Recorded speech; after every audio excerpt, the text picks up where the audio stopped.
Nuka Sambut di Pulasari. Nuka Sambut di Pulasari.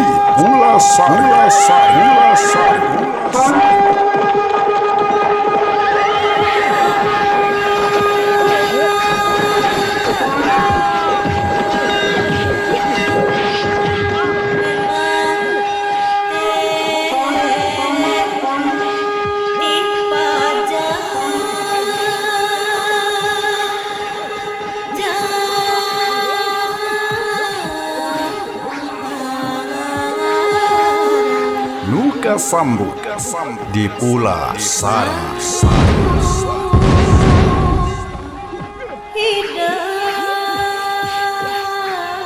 Bismillahirrahmanirrahim. Sampurasun wargi-wargi sadaya. Waluya dongeng Sunda.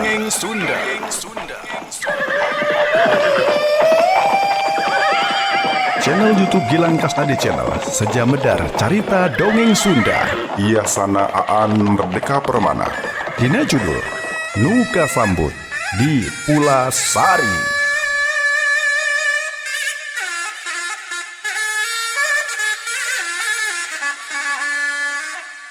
Di pengungsian di memunggang Gunung Pulasari, Prabu Ragamulya diintip-intip mara bahaya.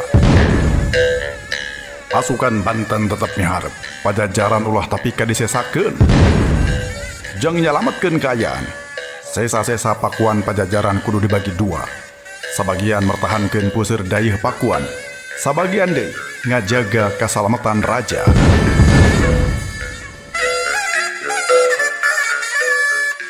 Ngan bae Prabu Ragamulya teuring rang teu hariwang. Inyana jiga geus apal pika hareupeun yen jaman kudu geus ganti. Kekuatan di Pulasari bakal beki kurang.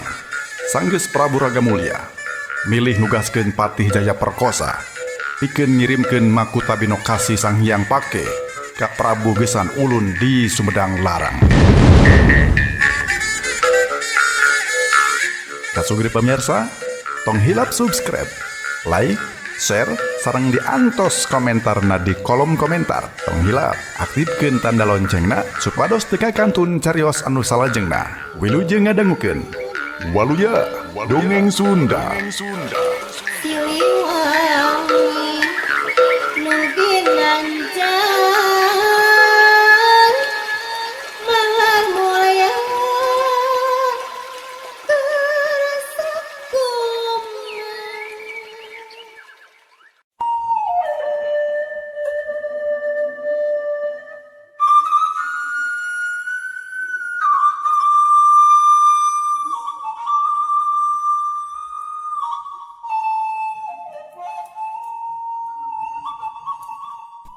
Kiyoga sanduk-sanduk menta dihampura bari acong-acongan nyembah. Cenah manehna kacidangan nuhunkeunana lamun nya Ki Darma acan nuding goreng ka dirina. Namung supados langkung yakin jisim abdi hoyong dibuktoskeun pisan. Yen laras jisim abdi teh henteu tuah henteu dosa Ki Darma. Ceuk Kiyoga teh sabar. Gadenge kitu Ki Darma ngahulang sakedapan cek manehna ukur muridna anu ngaranna Ginggi, anu manehna bisa dipercaya mah.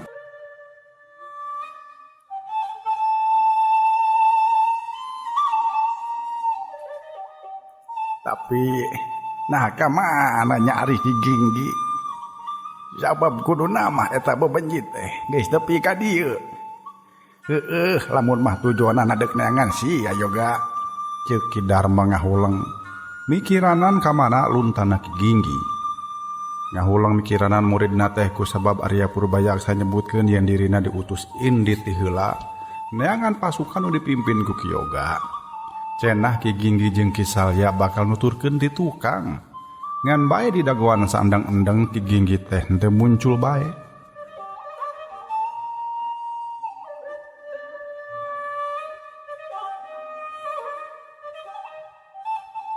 Tang tu bae sarareah henteu apal. Sabab sabenerna dina waktu anu meh bareng Ki Ginggi keur dibabari ku Ki Pragola. Malah ayeuna Ki Ginggi mah keur tarung begalan pati dikepung wakul buaya mangap ku Ki Banaspati. Ki Dipa jeung Ki Pragola disisieun basisir kulon wewengkon Banten. Malah dina eueuh gangguan oge da Ki Ginggi mah mustahil bisa manggihan rombongan Ki Yoga anu nyokot jalan suni. Lumatak waktu didagoan tepikeun kadua poe Ki Ginggi henteu katembong irung-irungna acat. Atuh ari geus kitu mah sararea baradami pikeun mutuskeun kudu kumaha nya pilampaheun saterusna. Samemeh dar baradami Ki Yoga tumanya kumaha cenah mimitina anu ngalantarankeun para inohong pajajaran bisa kumpul ngaliwur di hiji tempat. Waktu ditanya kitu samemeh narembalan teh sararea ukur bisa silih pelong jiga anu senggah cumarita. Sok bae dongengkeun ku maneh dita, omong Ki Darma. Atuh ari geus diparentah kitu mah daradat bae Ki Darma teh Ki Dita teh nerangkeun. Sakumaha anu kungsi dipedar dina bab-bab awal lalakon Sriman Sriwacana Palangkaraja ka Sugri. Ki Dita jeung Nini Maidah teh indit ninggalkeun lembur anu aya di wewengkon Cileungsi sabab nampa pangajak ti Ki Darma jeung Ki Ranggaguna tujuanna eces hayang nang tayungan Prabu Geraga Mulia Surya Kancana anu nuju numpi di Pulasari wewengkon Pandeglang. Atuh bring sararea ngalabring ka Kaduhejo.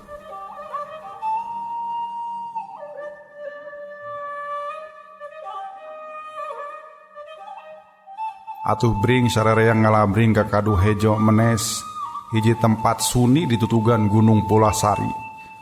Barang anjog ke eta tempat kasampak kerajaan harita yuswana kirang langkung 40 tahunan teh mani kacida basajana. Lamun wan disebutkeun kadeungeun yen eta teh raja Pajajaran moal ieu dipercaya. Panganggona kalintang basajan teu disiger teu dirombe emas sumawona mun dipasieup ku keris pusaka samagreng dina angkin emas mah. Kangjeng Prabu harita teh ukur dirasukan sing sarwa bodas diketu bodas mungguh saimbang jeung padumukanana anu ukur disebut jiga pasanggrahan umum. Jauh tangeh deui lamun kudu disebutkeun karaton mah. Eta pasanggrahan teh lantena ukur palupuh jeung sakumna adegan ukur diwengku ku bilik meunang ngaherangan. Harita Kanjeng Prabu nuju direncangan ku 4 perwira nyaeta Ki Jaya Prakosa, Ki Terong Peot, Ki Kondang Hapa jeung Ki Pancar Buana. Aya deui jajaka saurang anu gandang antieum tapi lungguh ti loba carita. Waku Ki Darma tumanya saha eta nya dijawab yen eta teh putra kadeudeung Kanjeng Prabu anu katelahna Raden Aji Mantri. Harita yuswana aya kana 17 tauna. Ki Darma mungguh ngenes mireungeuh kaayaan Kanjeng Prabu anu sakitu basajana. Sanajan nya kasebutna raja tapi da teu diugung-ugung ku para ponggawa. Malah jajayuheun lamun kudu diogok ku welas-welas para dayang anu gareulis mah. Harita minangka wanoja perceka di dinya teh ukur nyimas tantri garwa atawa permaisurina bae.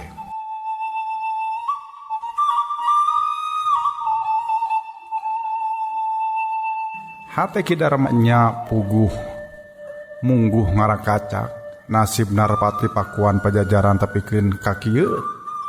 Tepikeun ka kieu teh balukar dirobeda bae ku musuh. Jiga anu geus dicatet dina sajarah, pakuan Pajajaran teh geus 2 kali digempur ku musuh ka Sugri. Anu kadua mah sababaraha taun anu kaliwat kajadianana. Nyaeta dina taun 1570 ku ayana serbuan ti musuh demit anu henteu nembongkeun ciri-cirina. Dayeuh pakuan teh diburak-barik, musuh anu kacida Garanggas jeung Jaragona teh datang jeung ilesna mane ukur sakolepat. Nyaho-nyaho tempat-tempat penting anu kacida dipusti-pustina ku nagara geus ajur burak-rakan. Contona bae kusabab Kanjeng Prabu Nilakendra harita resep numpi di kabuyutan bari mujasmedi ku musuh demit eta tempat teh diburak-barik. Kusabab Kanjeng Prabu Nilakendra maresep kana mistik, harita di kabuyutan aya bandera pusaka 13 rupa anu cenah keur ngajaga kasalembatan raja. Pikeun ngabuktikeun yen eta pusaka teh bohong tur henteu boga kakuatan naon, ku musuh demit eta bandera teh oge diwawajet eueuh nu nyaesa hiji-hiji acan. Ngarasa gimir ku serbuan pasukan demit teh, Kangjeng Prabu Nilakendra kolo ngungsina ka mendi eta anu teu kungsi kanyahoan ku aparatna tapi kadangat kiwari. Ayeuna anu Nyakrawati ngabahu denda minangka gaganti teh nyaeta Kanjeng Prabu Raga Mulya Surya Kancana. Kitu oge teu dianggap sah sabab henteu diwastu atawa henteu dilantik dina batu karamat Sriman Sriwacana Palangkaraja.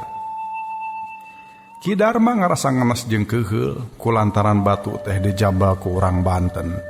Balukarna Kangjeng Prabu Raga Mulya henteu dianggap sah jadi raja. Atuh kusabab kitu teh basa Ki Darma anjog ka Pulasari, manehna langsung mangadep bari ngasongkeun karepna. Izin abdi bade toh-tohan rebut deui batu Palangkaraja Gusti Prabu. Pokna bari cedok nyembah. Ngan aneh waktu Ki Darma ngasongkeun eta kasanggupan Kanjeng Prabu mah anggur gegodeg bari imut mesem. Atuh Ki Darma munggu helok. Naha cenah Kanjeng Prabu bangun anu teu mirosea kana kahormatan dirina. Dilantik atawa diwastu dina Sriman Sriwacana Palangkaraja teh mangrupa hiji kahormatan ke raja-raja di Pajajaran mah. Sabab anu nangtukeun sah jeung henteu dibenum jadi raja di Pajajaran lain sigar lain Makuta. Lain Makuta Binokasi tapi diwastu dina batu Palangkaraja.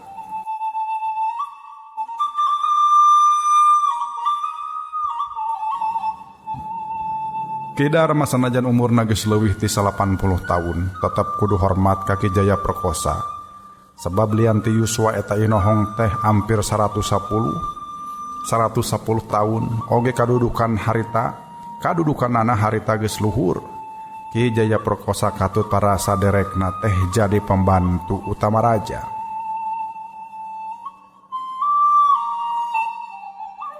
Menggeus ulah hayang tetelepek naon anu jadi marga lantaran sia. Sabab mun Kanjeng Raja parantos kitu karepna nya urang sadarea teh kudu tumut. Walon Ki Jaya Perkosa bangun anu singgah nyarita. Ngan bae Ki Darma tetep teu narima ku eta kawijakan raja ceuk manehna. Sakumna urang Pajajaran geus dibaheula sayaga pikeun toh pati jiwaraga dina bumela ka raja jeung nagara.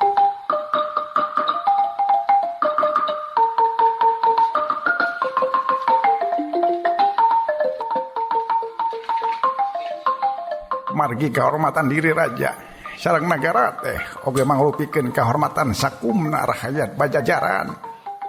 Jisim abdi henteu hoyong saupami ieu diri henteu ngagaduhan kehormatan Gusti Prabu, ceuk Ki Darma. Kanjeng Prabu Raga Mulya neuteub sakedapan geus kitu nyeh deui imut ipis bari teteupna jauh duka kamendi. Lami ngahulengan saparantos kitu anjeunna ngagalindeng ngahariring alit.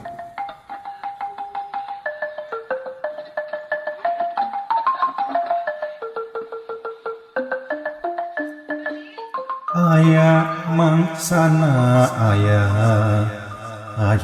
mangsana nah make disebut saya nah make disebut duh yang anu merbawi sesa aya jeung eueuh ukur sesebutan manusa disebut aya dabongana fungsi eueuh disebut eueuh dabongana fungsi aya disebut aya teh dabongana fungsi eueuh disebut eueuh dabongan disebut eueuh teh dabonganna kungsi aya lamun teu madung dengkeun aya jeung eueuh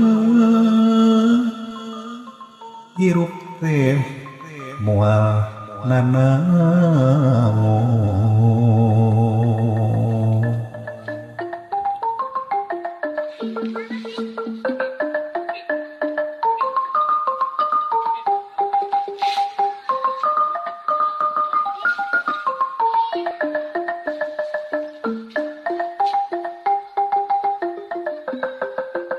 Bab kaayaan teh jadi jempling sabada Kanjeng Prabu ngarandeg tina galindengna.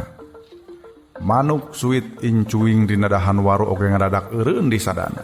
Disebut eueuh, disebut eueuh teh dabongan kungsi aya.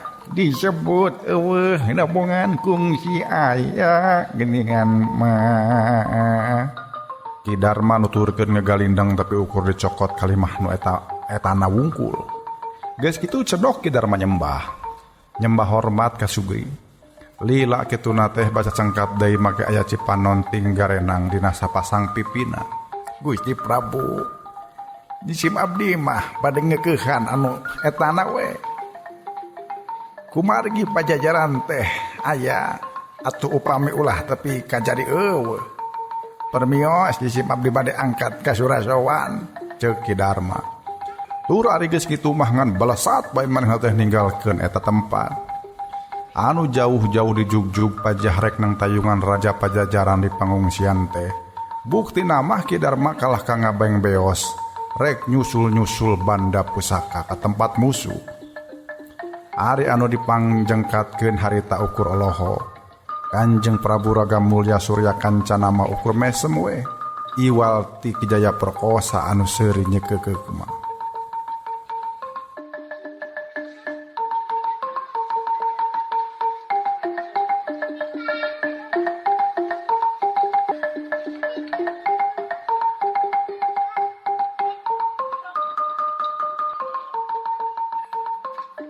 Tetelanya pola si Darma mah juga aing bae. Gede ambek jeung teu sabarang. Pokna bari masih dibarungku nyeukeuk pon kitu deui Ki Dita katut Nini Maida. Bangun anu panuju kana pola Ki Darma teh. Paranehna mah kapan iyang nati cileung si teh niatna ge eces hayang ngarebut deui batu karamat Sriman Sriwacana Palangkaraja. Ngan meureun bedana teh maranehna duaan mah henteu pati wangkelang jiga Ki Darma. Tapi ari Kirangga Guna mah malah jiga anu hariwangeun mireungeuh ketak guruna sarupa kitu teh. Manehna hariwangeun risi kejadian baheula ka alaman deui. Nyaeta gara-gara wangkelang karaja akhirna Ki Darma dituding hianat jeung ngabaruntak. Atuh ku kutuna manehna geuwat mangadap bae bari cedok nyembah. Gusti Prabu, mugi diampunten bilih paripola Ki Guru henteu sapagodo sareng manah salira. Pokna sopan. Tapi ari Kanjeng Prabu mah ukur gumujeng. Kami henteu kasigeun. Keur kami mah geus dibejaan ku raja-raja nu teu heula.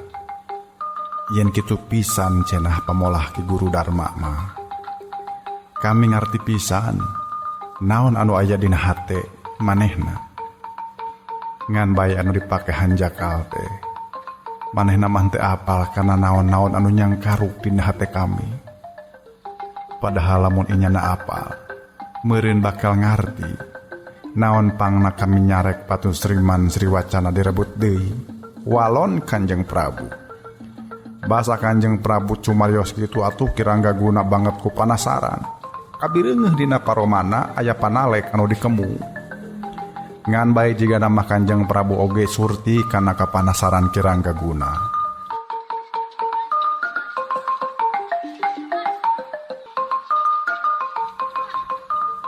Da kabuktian anjeunna nerangkeun sabab musababna. Kami mah geus ngarasa yen pakuan teh geus mijeh nareureuh tina kahirupan dunya. Tapi tina naon. Da mungguh ari kahirupan mah nya kitu pisan. Nu heubeul leungit nu anyar datang.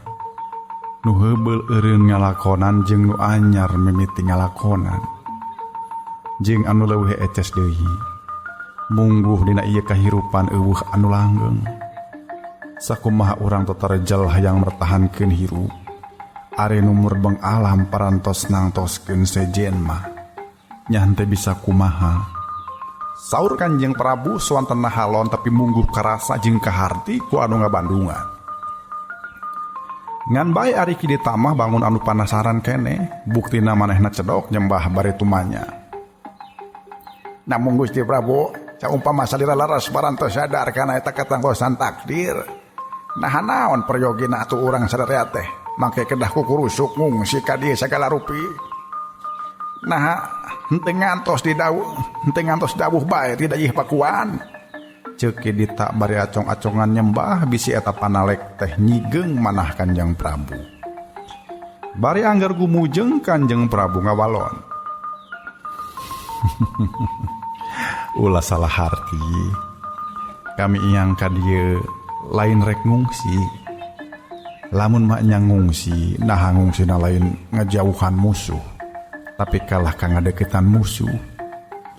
Apanan ari Pandeglang mah henteu pati jauh ti Surasowan. Sasat urang teh ngadeukeutan kandang maung. Tapi henteu kitu Kidita. Saur Kanjeng Prabu. Atuh cedok deui Kidita nyembah kituna teh bari neruskeun deui panalekna. Pamugi salira junjungan tiasa majihan wartos. Naon margina urang dongkap ka dieu bari maksana sanes nuju ngungsi teh. Ceuk Kidita deui. Harita kene oke Kanjeng Prabu Raga Mulya teh ngawaler. Kami teh datang ka dieu. Maksudna hayang ngadeukeukeun, hayang ngadeuketan karuhun bae Kidita. Kidita oge anu sejena ting harulang sakedapan geus kitu pada praneuteup ka Kanjeng Prabu Raga Mulya. Meureun ukur kijaya perkosa katut dulurna anu tiluan bae anu katingali henteu panasaran teh. Da meureun maranehna mah geus apaleun kana pakarepan anu jadi raja. Kusabab Kidita sabaraha kanca katingali beuki panasaran bae, atuh Kanjeng Prabu Raga Mulya teh neraskeun penjelasanana.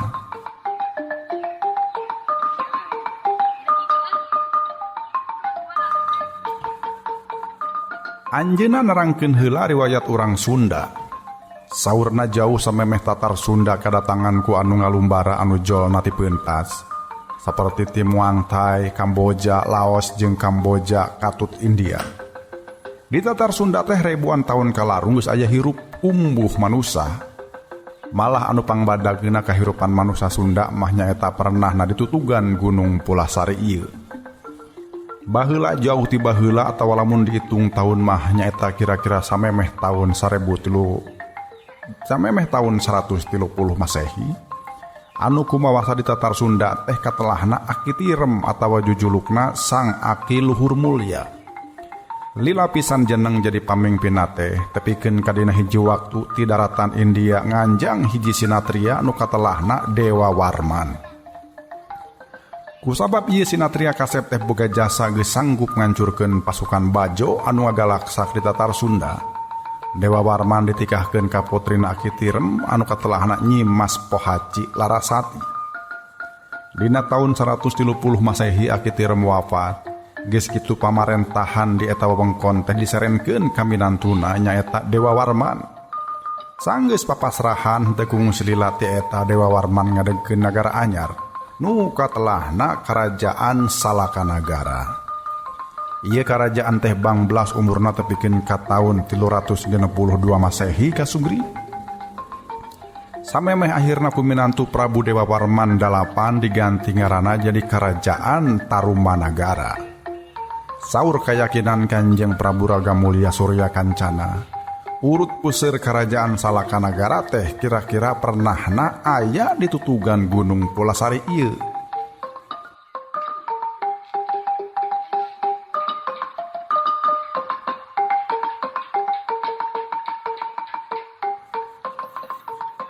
Kitu sababna kami milih cicing di dieu.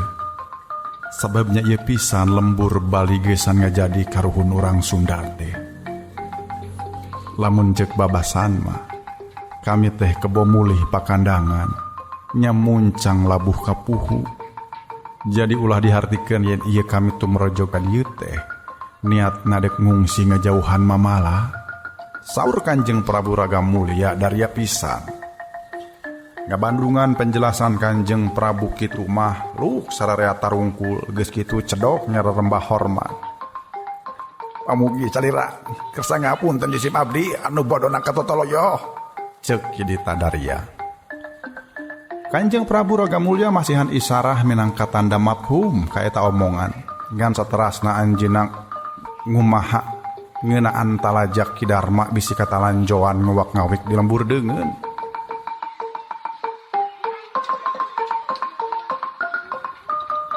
Mun bisa mah Kidu Guru Dharma teh sinamulang deui bae ka dieu. Angot kami ngadenge pajah Uwa Yoga Citra narekahan ngirimkeun balad totomplokan.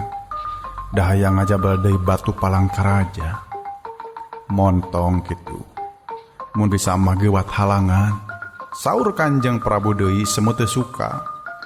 Atuh kusabab Kanjeng Prabu Kalintang henteu panujuna kana eta ketaknya apa mustunganana Kiranggaguna katut kidita di baturan kuning Maida kapangsa naringgalkeun deui tutugan Gunung Pulasari sejak megat-megat pasukan anu dikirimkeun ku Pangeran Yoga Citra bari sakalian nyalukan deui Ki Darma.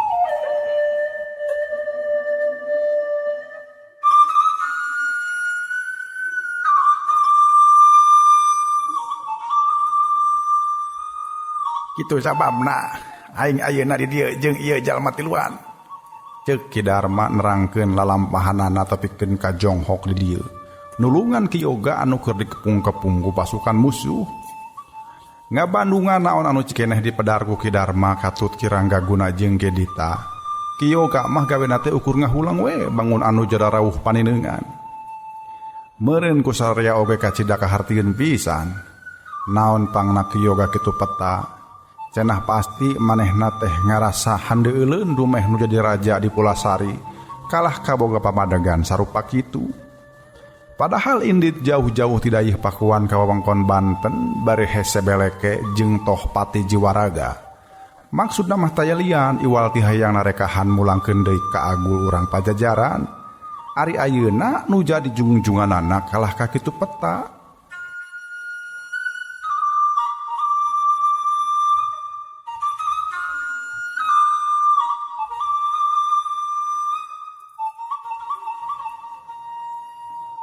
Ayo ayeuna mah milu bae ka kami ceuk Ki Darma sanggeus dilating harulang. Milu ka mendi omong Ki Yoga bangun anu henteu sumanget. Nya milu we ka Pulasari deuleu. Tapi ari Ki Yoga mah diajak ka Pulasari teh kalah ka ngahulang salila-lila. Atuh Ki Darma jadi olohok bingungeun.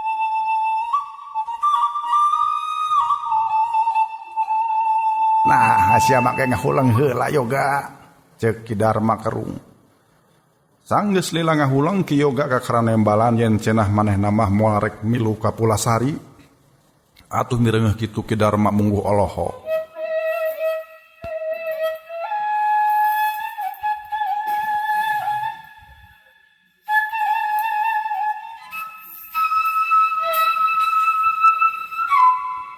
Nah, sia make moal milu ka Pulasari segala. Apan eces urang teh ayeuna keur aya di Pulasari. Ceuk Ki Darma heraneun. Lila pisan Ki Yoga ngahulang teh malah meunang sajongjongan. Meunang sajongjongan mah gawena teh ukur menghap jiga anu ngadadak kata rajang penyakit eungap. Ngan sanggeus ku Ki Darma ditalek deui ka kara manehna ngasongkeun alasanana.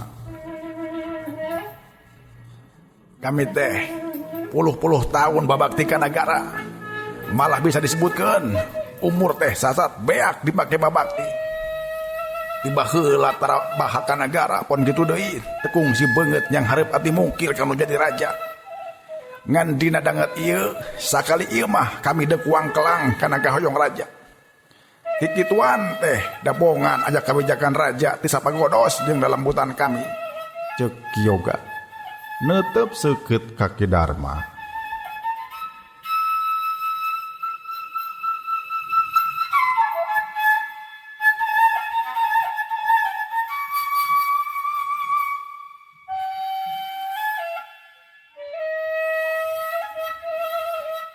Ditetep kitu Ki Darma mah ukur seri mesem. Jadi sia teh deka kaburan ti nagaranya omong Ki Darma. Lain deka kaburan ti nagara da moal ninggalkeun wewengkon Pajajaran. Kami mah soteh deuk ngajauhan nu jadi raja we moal lincak deui karaton ceuk Ki Yoga. Ki Darma beuki olohok bae. Deuleuh. Da Kanjeng Prabu mah ayeuna geus teu linggih di karaton. Tuh bisi hayang nyaho mah. Kobongna oge semet kapindingan ku eurihan. Simbutna ge tambah teu ka ibunan jeung ka hateupna oge tambah teu leungit teu langit bocor teuing we deuleu lain kalaton pula sarimah cek Kidarma sari-sari ngabojek.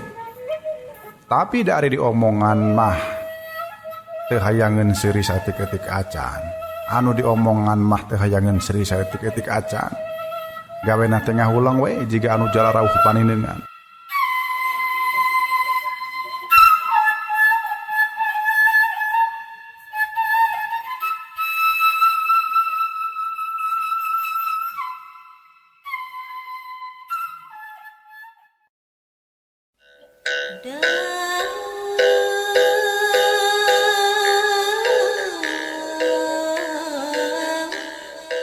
Memang teh dipajang